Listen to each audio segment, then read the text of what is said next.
DD किसान, बदलते भारत की शान।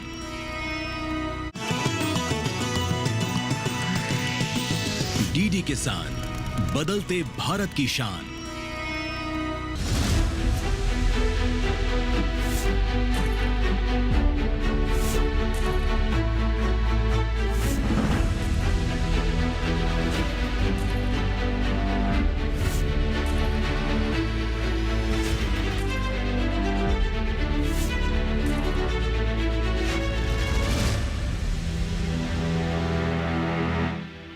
नमस्कार, स्वागत है आपका सरकार आपके साथ में। मैं हूं अंजू सिंह। सरकार आपके साथ एक ऐसा कार्यक्रम है जिसमें हम सरकार की योजनाओं के बारे में आपको जानकारी देते हैं। ये इसलिए भी महत्वपूर्ण है ताकि हमारे देश के किसान और आम लोग जान सकें कि सरकार उनके विकास के लिए किस तरह के कदम उठा रही है और वो उससे जुड़कर ज़्यादा से ज़्यादा लाभ ले सकें। आज हम जिस योजना के बारे में बात करने वाले हैं, इससे न सिर्फ स्थानीय लोगों का विकास हो रहा है बल्कि हम पर्यावरण के प्रति भी अपनी जिम्मेदारी निभा पा रहे हैं। जी हाँ, इसका नाम है प्रधानमंत्री ग्राम सड़क योजना में हरित प्रौद्योगिकी। क्या है ये हरित प्रौद्योगिकी? प्रधानमंत्री ग्राम सड़क योजना से ये कैसे जुड़ी हुई है, कैसे इससे और बेहतर परिणाम हम प्राप्त कर रहे हैं, लागत घट रही है, सस्टेनेबिलिटी को भी हम सुनिश्चित कर रहे हैं और साथ ही साथ जो हमारा मकसद है कि विकास भी हो और साथ ही हम पर्यावरण के प्रति जो हमारी एक जिम्मेदारी है उसे भी निभाते रहें। कैसे इस योजना में इन सभी बातों का समागम है, आइए जानते हैं योजना के सार में।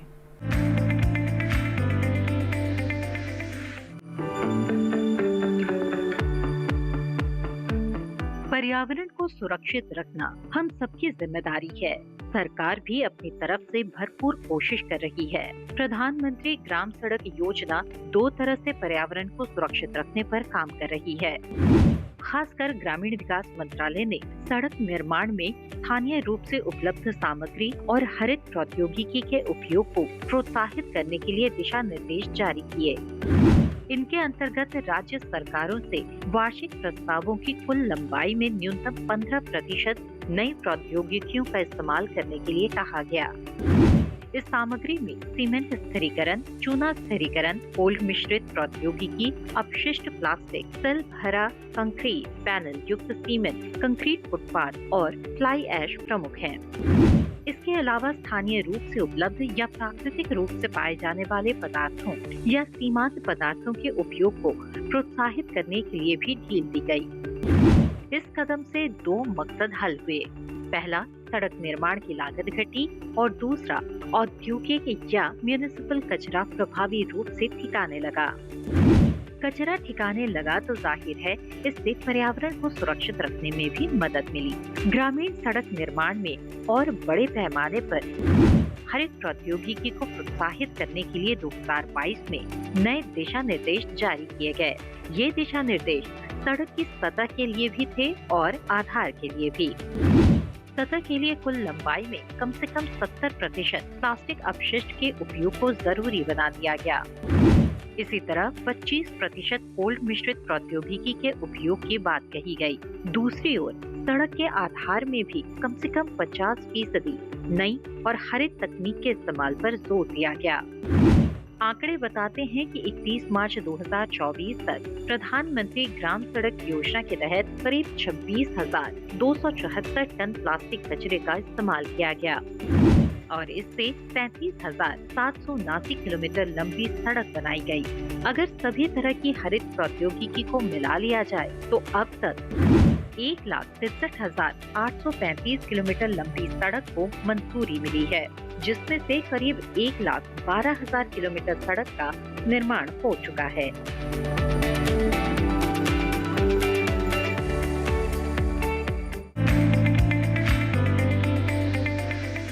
इसी के साथ ही सरकार आपके साथ में यहाँ लेंगे एक छोटा सा ब्रेक। अभी आपने देखा योजना का सार। ब्रेक के बाद जब वापस आएंगे तो बात करेंगे विशेषज्ञ से।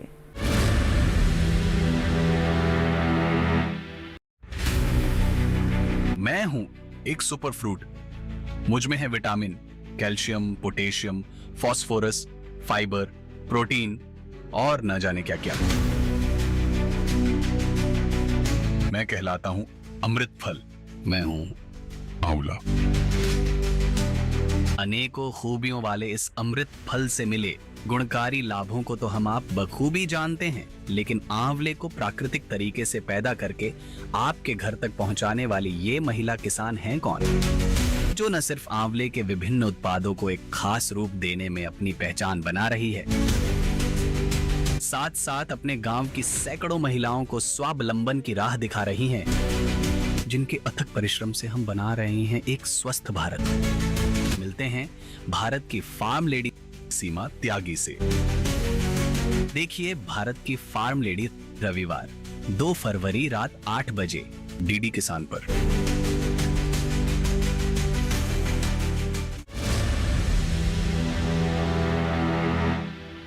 ब्रेक के बाद आपका स्वागत है। आप देख रहे हैं सरकार आपके साथ, और आज सरकार आपके साथ में हम बात कर रहे हैं प्रधानमंत्री ग्राम सड़क योजना में हरित प्रौद्योगिकी के बारे में। चलिए अब बात करते हैं विशेषज्ञ से। बातचीत के लिए हमारे साथ बहुत ही ख़ास मेहमान हैं जो कि बहुत विस्तार से हमें इसे समझाएंगे। उनसे हम आपकी मुलाकात करवा देते हैं। हमारे साथ अमित शुक्ला जी हैं, संयुक्त सचिव ग्रामीण विकास मंत्रालय से। सर बहुत बहुत स्वागत है आपका कार्यक्रम में। तो जैसा कि हमने बताया कि ये हरित प्रौद्योगिकी यानी ग्रामीण सड़क योजना, प्रधानमंत्री ग्रामीण सड़क योजना के बारे में हम सभी जानते हैं और ये बहुत पॉपुलर भी है। आप गाँव में बच्चा बच्चा जानता है इसके बारे में। लेकिन जो हम हरित प्रौद्योगिकी की बात कर रहे हैं वहाँ तक जाए उससे पहले हम जानना चाहेंगे कि ये योजना अब कहाँ तक पहुँची है। सड़क योजना, प्रधानमंत्री ग्रामीण सड़क योजना, इसे और व्यापक तरीके से समझने का प्रयास करें तो क्या बताना चाहेंगे सर? धन्यवाद। सबसे पहले मैं आपके माध्यम से जितने भी हमारे साथ श्रोता जुड़े हुए हैं उनको ग्रामीण विकास मंत्रालय की ओर से अभिनंदन देता हूं और उनका स्वागत करता हूं। आपने प्रधानमंत्री ग्राम सड़क योजना के बारे में कुछ बताया है।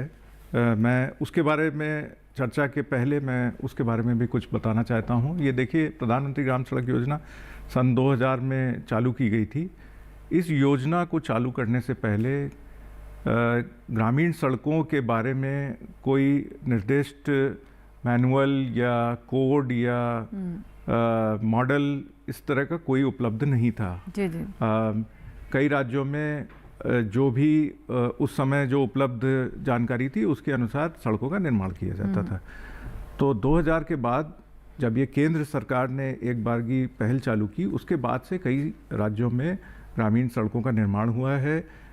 इसके स्टैंडर्ड्स जो है निर्धारित कर दिए गए हैं और हर एक राज्य में एक ढांचा भी तैयार कर लिया गया है कि किस तरह ग्रामीण सड़कों का निर्माण किया जाएगा। ह्यूमन रिसोर्सेज की जैसे हम बात करते हैं तो उनको भी डिप्लॉय कर दिया गया है। रोजगार जी। तो प्रधानमंत्री ग्राम सड़क योजना के कई चरण आए हैं। सबसे पहला चरण जो है प्रधानमंत्री ग्राम सड़क 1, उसके अंतर्गत जो भी असंपर्कित बसावटें थी हमारी, जिनकी जनसंख्या जो है 500 से अधिक थी और विशेष श्रेणी क्षेत्रों में 250 से अधिक थी, वहाँ पे सबसे पहले चरण में सड़क का निर्माण किया गया। उसके बाद प्रधानमंत्री ग्राम सड़क योजना 2 आई जिसके अंदर अपग्रेडेशन का कार्य लिया गया और 3 अभी चल रही है जिसके अंतर्गत हम जो ग्रामीण एग्रीकल्चरल मार्केट है, जो मंडियाँ हैं और स्कूल है और शिक्षण संस्थान हैं जो गाँव के बगल में हैं, उनको किस तरह और बेहतर ढंग से हम जोड़ सकते हैं, इस पे हम जोर दे रहे हैं। जी जी।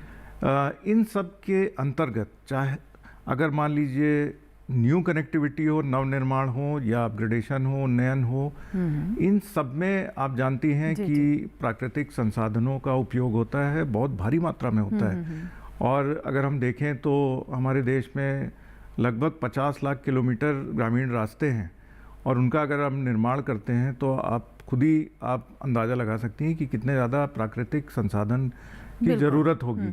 इसमें गिट्टी है, आपका बिटुमेन है और तरह तरह के आपके संसाधनों का उपयोग होता है। जी जी।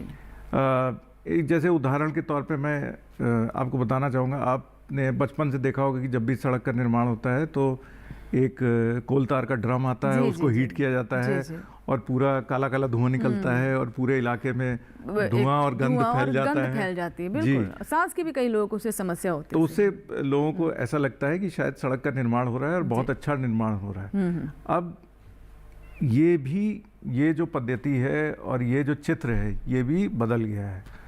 इसके अंतर्गत अब जैसे हम जो ये जो कोल्ड मिक्स प्रोसेस है, अभी तक हम हॉट मिक्स प्रोसेस की बात कर रहे थे जिसमें जी, धुआं उड़ता है, तो अब कोल्ड मिक्स प्रोसेस के अंतर्गत आपको ना तो बिटुमेन को गर्म करने की आवश्यकता है, इसमें आपका ड्रम लाया जाता है और जो रेजिन होता है उसके अंदर बिटुमिनस मिक्स होता है, उसको हम फैला करके हम उसी जो मापदंड है, जो सरफेस लेयर का जो मापदंड है, उसी मापदंड के अनुसार हम सड़क का निर्माण कर सकते हैं। और वो उसमें कोई कमी नहीं है, मजबूती उतनी ही रहती है, मजबूती भी उतनी रहती है, आपका जो वर्किंग पीरियड है वो कम है, नहीं वो बढ़ जाता है। अच्छा। क्योंकि आपने सुबह से चालू कर दिया, आपको ना तो आवश्यकता है कि आप जब तक आपका ड्रम गर्म होगा और 10 बज जाएगा तब तक धुआं कुछ उड़ेगा, उसके पहले ही आप 6 बजे से ही चालू कर सकते हैं। तो इसमें काफी मतलब ये एफिशिएंट भी है, वर्किंग आवर्स इसमें कम है, कम समय में आप ज्यादा काम भी कर सकते हैं। जी, तो ये एक सिर्फ एक उदाहरण था। तो इस तरह के बहुत सारे उदाहरण हैं और इस चीज के ऊपर बहुत गंभीरता से केंद्र सरकार काम कर रही है।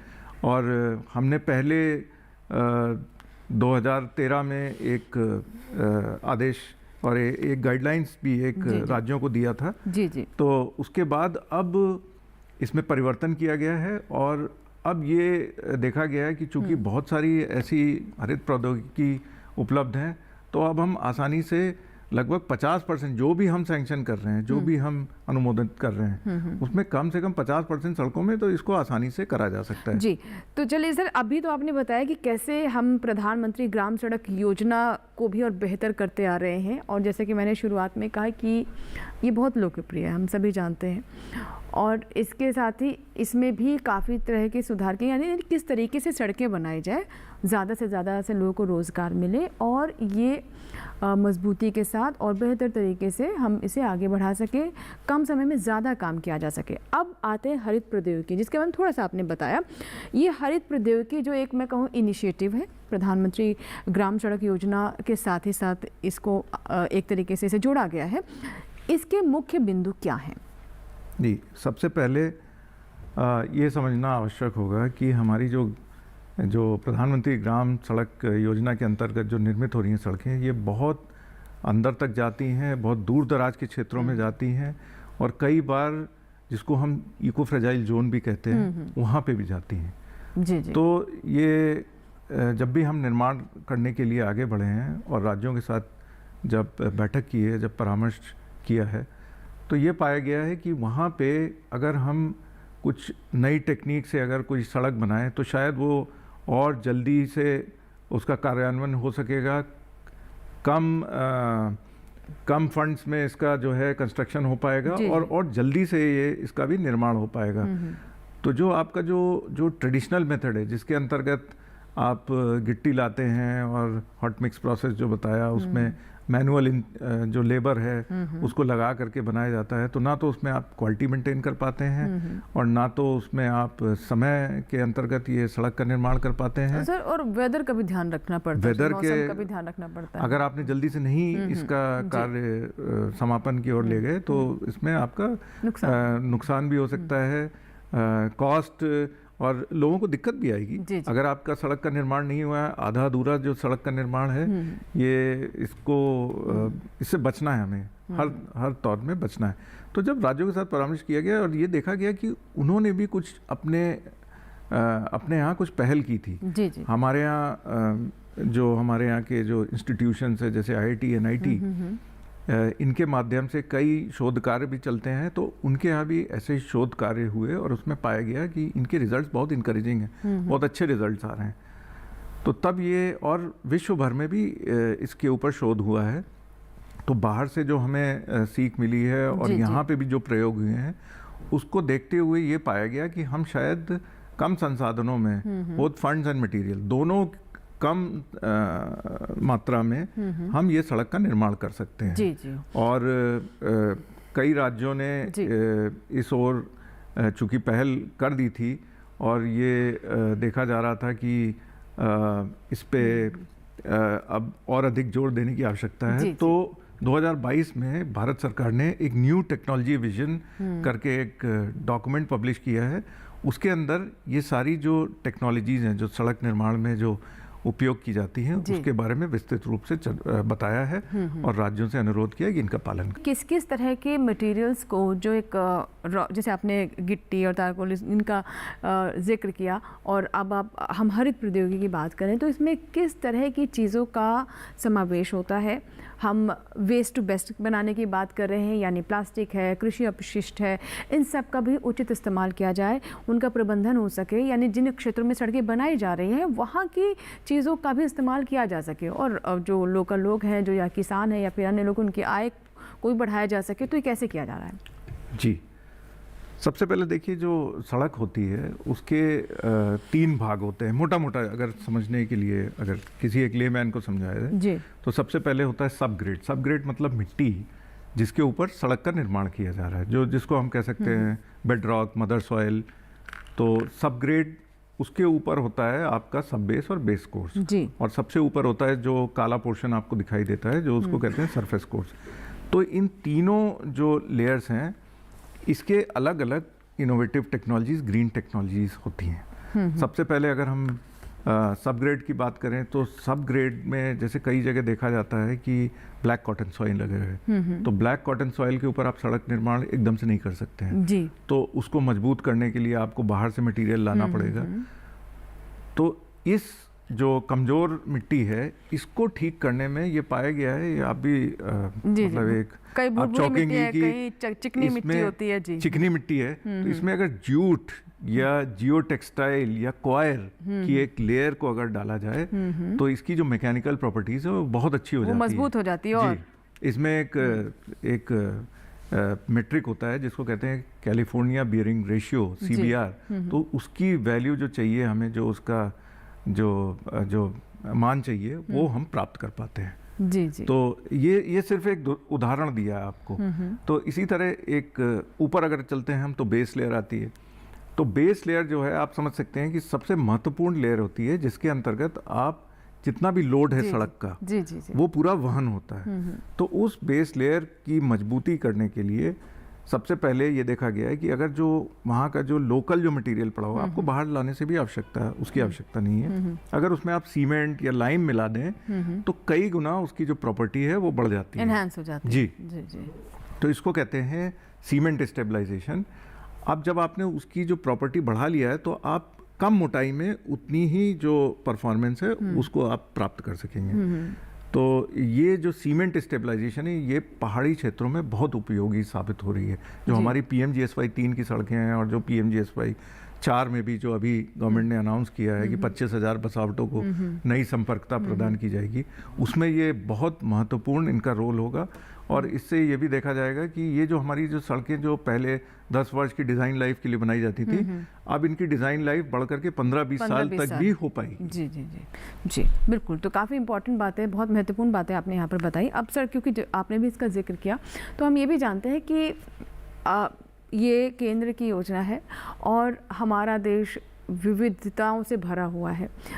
भौगोलिक परिस्थितियाँ भी बहुत अलग अलग हैं, क्लाइमेटिक परिस्थितियाँ भी बहुत अलग अलग है, और हम जब बात करते हैं कंस्ट्रक्शन की, उस वक्त इन बातों का भी ध्यान रखना बहुत आवश्यक होता है। अब जब हम ग्रामीण हरित प्रौद्योगिकी की बात कर रहे हैं तो कई ऐसे क्षेत्र हैं जो पहाड़ी है, कई मरुस्थल है, कहीं पर कोई ट्रॉपिकल एरियाज़ हैं।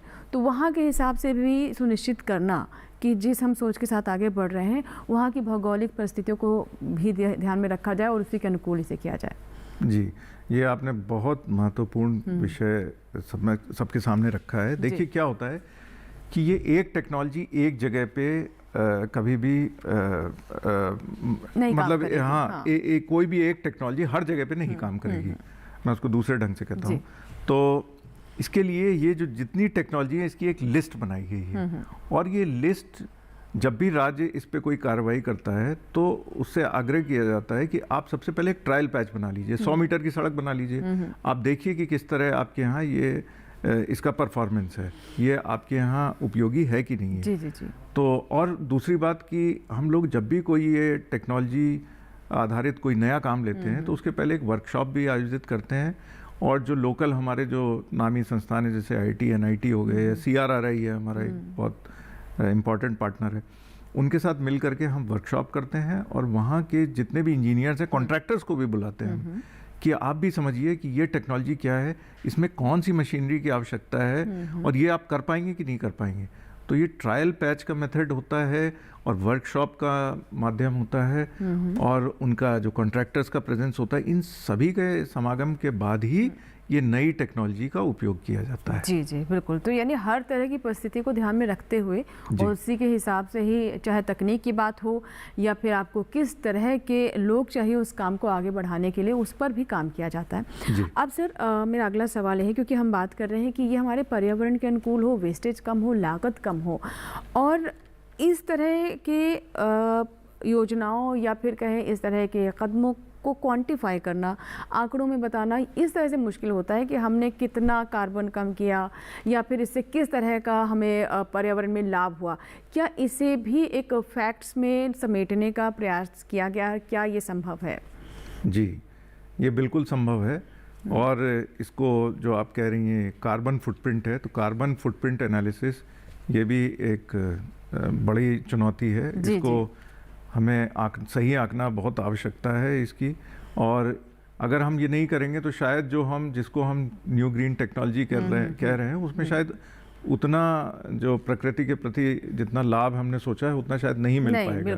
तो इसको आंकना बहुत आवश्यक है। इसके लिए अब कई पैरामीटर्स डेवलप कर दिए गए हैं। जो इंडियन रोड कांग्रेस है, IRC, उनके जो कोड्स हैं उसमें भी इसके बारे में इसका जिक्र होता है। दूसरी तरफ हम भी फील्ड में जब भी कोई भी नई टेक्नोलॉजी का उपयोग कराते हैं तो इसका एक इवैल्यूएशन भी कराया जाता है। उस इवैल्यूएशन में भी ये निकल के आता है कि जैसा मान लीजिए कि 1 किलोमीटर प्लास्टिक वेस्ट को अगर यूज़ करके हमने अगर सड़क का निर्माण किया है तो कितना हम कार्बन डाइऑक्साइड में कमी कर पाए हैं, कितना हम डीजल में कमी कर पाए हैं, कितना हम बिटुमेन में कमी कर पाए हैं। तो ये सब अब आंकना बिल्कुल सहज है, और हालांकि इसकी क्षमता अभी कम है। इसके लिए हमें और आगे बढ़ना है, तो भविष्य में इसके और हमें और ध्यान देने की आवश्यकता है। तो हमारा जो वर्कशॉप होता है, जो ट्रेनिंग प्रोग्राम होता है, उसमें भी हम जो जितने इंजीनियर्स आते हैं उनको हम इसके बारे में भी ट्रेनिंग देते हैं। और आपको ये भी जान करके खुशी होगी कि अब हम और भी इस ओर जितने भी हमारे जो देश में जो नोटेड इंस्टीट्यूशंस है, जो एमिनेंट इंस्टीट्यूशंस इस ओर काम कर रहे हैं, उनके साथ मिलके भी हम एक पहल करने जा रहे हैं कि किस तरह हम यानी नवाचार को भी बढ़ा रहे हैं। अभी एक बायो बिटुमेन के ऊपर भी शोध चालू हो गया है कि ग्रामीण सड़कों में कैसे इसका हम उपयोगिता कर पाएँ, इसको कैसे इस्तेमाल कर पाएँ। सर अगला मेरा सवाल है, क्योंकि ये बहुत लंबा समय इसमें नहीं हुआ है, 2022 की बात है जब से ये हम हरित प्रौद्योगिकी की बात कर रहे हैं, और उससे पहले एक पारंपरिक तरीके से जो सड़कें बनती आई हैं वही हो रहा था। हालांकि जैसे जैसे तकनीक बेहतर हुई, रिफाइन हुई, उसका इस्तेमाल किया गया। लेकिन जब भी हम कुछ नया करते हैं तो उसके लिए हमें एक इकोसिस्टम डेवलप करना पड़ता है। जब हम कह रहे हैं कि जिस क्षेत्र में सड़क बन रही है वहाँ के जो निवासी हैं उनको रोज़गार मिले, जो वहाँ पर लोकल चीज़ें इस्तेमाल की जा सकती है निर्माण में, उनका इस्तेमाल किया जाए। तो इसे सुनिश्चित करना, वो इकोसिस्टम डेवलप करना, और लॉजिस्टिक्स भी एक बहुत महत्वपूर्ण अंग है इसका। इसे कैसे किया जा रहा है सर? जी देखिए, सबसे पहले मैं आपका ध्यान दिलाना चाहता हूँ कि जब हमने जो चर्चा आरंभ की थी तो हमने बताया था कि जितनी भी न्यू ग्रीन टेक्नोलॉजी है ये आधारित है कि कितना लोकल मटेरियल जो हमारा अवेलेबल है उसको हम कैसे यूज़ कर पाएँ, उसका हम कैसे उपयोग कर पाएँ। तो देखिए, अगर हम लोकल मटेरियल का उपयोग करेंगे तो लोकल एम्प्लॉयमेंट जनरेशन होगा। और बाहर से जो हमारे पास जो एक समस्या होती है कि कैसे हम ट्रांसपोर्ट अरेंज करें, वो भी उसमें भी कमी आएगी। वो जो समस्या है वो भी उसका भी निराकरण हो जाएगा। तो ये सारी जो टेक्नोलॉजी है ये इस पे आधारित है कि कैसे जो लोकली अवेलेबल जो मटेरियल है, शायद वो अगर ऐसे ही आप उसको सड़क निर्माण में लगाना चाहें तो शायद इतना उपयोगी नहीं होगा, लेकिन इस टेक्नोलॉजी के माध्यम से अगर आप उसे लगाएंगे तो वो काफ़ी कारगर सिद्ध होगा। तो उसमें अगर हम लोकल जो हमारा एम्प्लॉयमेंट है उसको हम यूज़ करके करते हैं तो ये देखा गया है कि इससे तुरंत इसको उपलब्ध कराया जाता है और उनकी भी एक कैपेसिटी डेवलपमेंट भी होता है। उनको भी एक आइडिया लग जाता है कि ये चाहिए, हाँ। कि सिर्फ पीएमजीएसवाई सड़क नहीं, हाँ हाँ, बाकी भी जो ग्रामीण सड़कें बन रही हैं, हाँ, हाँ। उनमें भी इसको किस तरह इसका उपयोग किया जा सकता जी है। जी जी बिल्कुल। सर, अब अंत में मैं राज्यों की भूमिका के बारे में जानना चाहूँगी कि राज्यों की तरफ से समर्थन मिले और जो एक टारगेट रखा गया है उसे हम अचीव कर पाए, इसके लिए किस तरह का तालमेल और किस तरह का वर्क किया जा रहा है? जी, सबसे पहले मैं दर्शकों को ये बताना चाहूँगा कि जितनी भी पीएमजीएसवाई की सड़कें हैं, इनका एक बहुत विस्तृत रूप से इनका डीपीआर तैयार किया जाता है और पूरे नीचे स्तर से लेकर के केंद्र तक जब इसका जो प्रस्ताव आता है तो उस पर कई एजेंसियां इस पे अपनी राय देती हैं और इसमें राज्यों के जो प्रस्ताव होते हैं उनकी जो अनुशंसा होती है उसको ध्यान में रख करके ही इसको आगे बढ़ाया जाता है।